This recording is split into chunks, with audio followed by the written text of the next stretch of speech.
Ladies and gents, welcome back. One last one before I head off for work for the day. Alberta, the place that looks like is the place everybody wants to be going here in Canada, is banning masks in schools. And they're also guaranteeing an in-person learning option for students. This comes from National Post. The government's also said students from early childhood programs to grade 12 can't be denied in-person education whether they wear a mask or not. The Alberta government is putting new constraints on how the province's schools can move to online learning, as well as specifying that mask wearing can't be a condition of attending class. Amazing. This is how we win these fights. We just keep pressing the parents who want to keep sending their kids to school. The government also stated that student from early childhood programs to grade 12 can't be denied in-person education due to their personal decision to wear or not wear a mask. So you can wear one, you can not wear one. They have no purview to tell you what you can or can't do with coverings on your face. Mask mandates have not been in effect in Alberta schools since February. The new regulations come into effect immediately. Specific educational programming being provided in a hospital or correctional facility, for example, will be exempt from the in-person learning requirement. Obviously, you can't guarantee that for people who are incarcerated or in a hospital. The move follows rising concerns about high student absenteeism rates, with this year's fall respiratory virus season hitting particularly hard in the winter season. Without public health protections since 2020, respiratory syncytial virus, RSVs for short, influenza, and COVID-19 are all circulating. Hospitals are also facing a surge of sick kids. The Solary Children's Hospital Medical Directory confirmed last week that the Children's Hospital is full, but staff are prepared to create surge spaces. Well, we all know how our hospitals are going in this country as it is.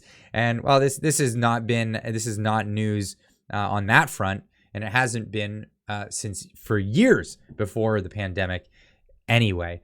So this is great news coming from here. Now the fight keeps continuing in Ontario, because this is where ground zero of the COVIDiots, the mask crazies. Hear from Rohan Kumar Pall, if you may know him from the War Campaign channel. Beth Ann and Freedom Crew confront Neely Kaplanmerth and her mask mandates for Ottawa schools. And this is a scene from the school board trustees meeting where parents just come in not having it. You're a fraud!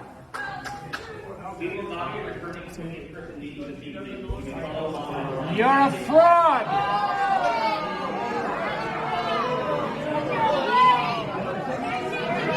See you in court! So now we get out their insurance bond and we smoke them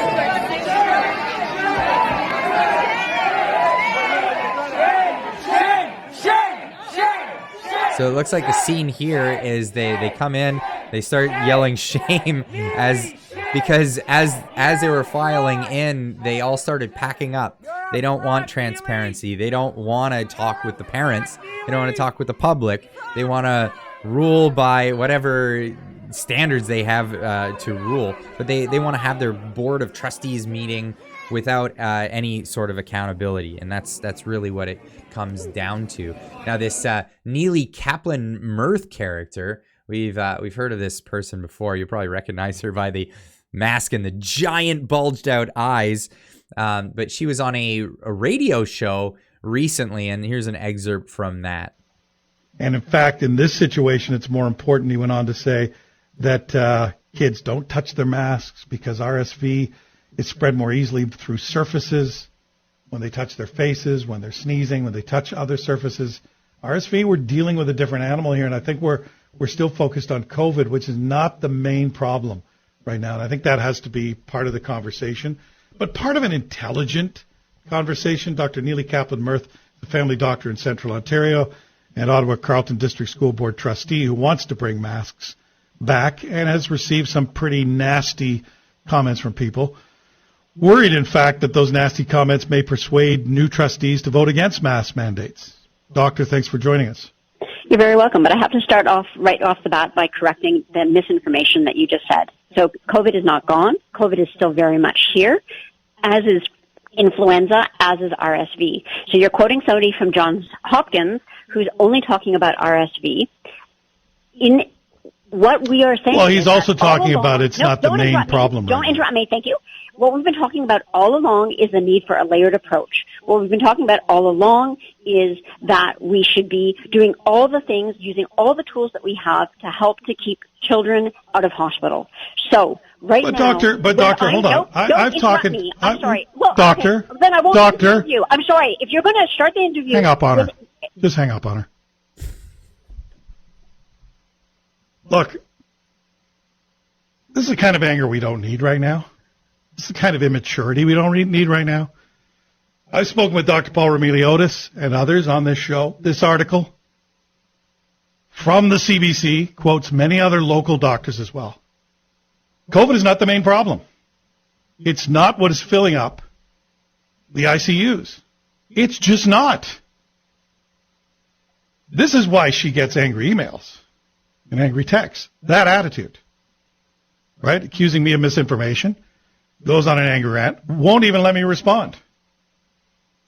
Amazing. But let me know what you guys think.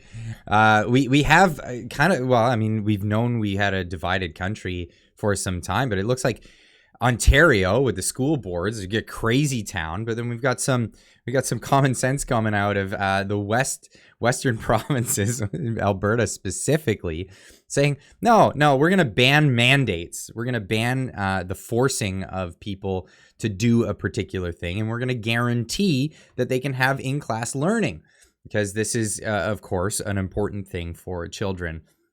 And this has been the argument for time for so long. For so long, people have said don't homeschool your kids because they need to socialize. And then the same people who say that want to put your kid on a Zoom meeting and cover their faces in a room all by themselves. This is ridiculous. But let me know what you think in the comments down below.